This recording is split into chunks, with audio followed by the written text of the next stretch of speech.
수도권 브리핑입니다. 한반도 평화를 염원하는 뚜르드 DMZ 국제자전거대회가 DMZ 70년의 경계를 넘어 미래로라는 주제로 5일간 열립니다. 이번 대회는 2개 부문과 이벤트 대회로 나누어 진행되는데요. 국제청소년 도로사이클 대회에는 국내외 청소년 20개 팀 310여 명이, 마스터즈 부분에는 국내 27팀 260여 명과 동호인 등 약 3천여 명이 참석합니다. 국제청소년 도로사이클 대회는 강화 고인돌 체육관을 출발해 김포와 파주, 철원, 인제, 고성, 양구 종합운동장까지 5일간 532.6km 구간에서 진행됩니다. 마스터즈 도로사이클 대회는 3일간 강화에서 인제까지 336.9km 구간에서 열리고, 이벤트 대회인 강화 BMX 대회는 2일간 펼쳐집니다. 자세한 내용은 대회 공식 누리집 뚜르드 DMZ 2023 국제자전거 대회에서 확인할 수 있습니다.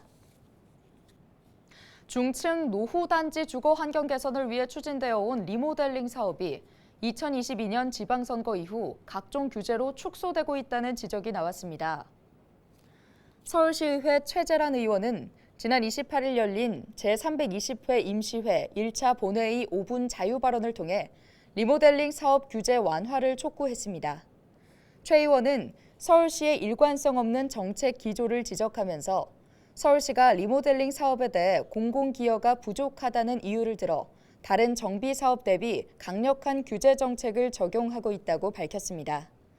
그러면서 최근 수평 증축 리모델링도 수직 증축과 마찬가지로 2차 안전진단을 실시하도록 안전진단 기준을 개선했다며, 안전의 중요성은 몇 번을 강조해도 부족하지 않지만 리모델링이 신축보다 위험하고 부실하다는 서울시의 주장은 전혀 근거가 없다고 주장했습니다.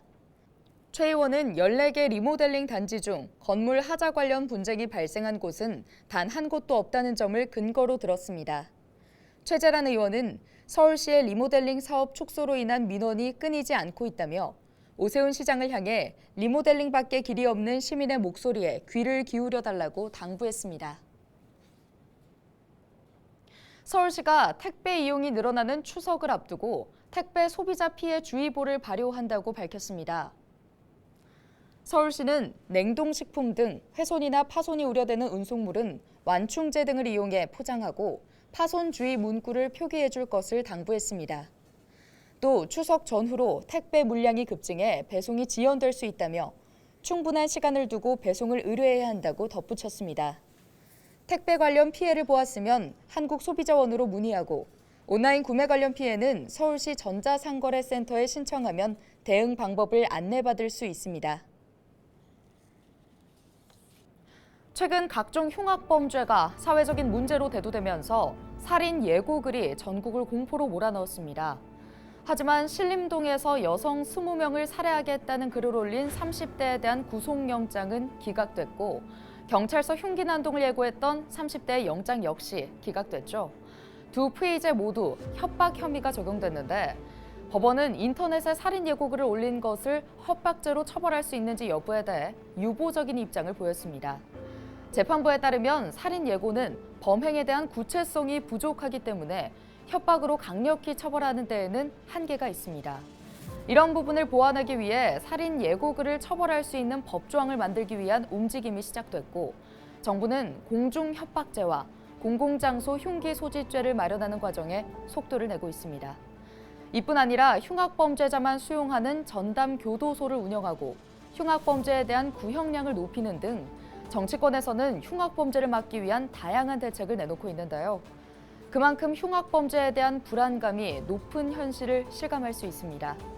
세계 어느 곳보다 안전하다던 한국의 위상을 되찾기 위해 사법당국의 강력한 대처와 처벌이 필요한 시점입니다.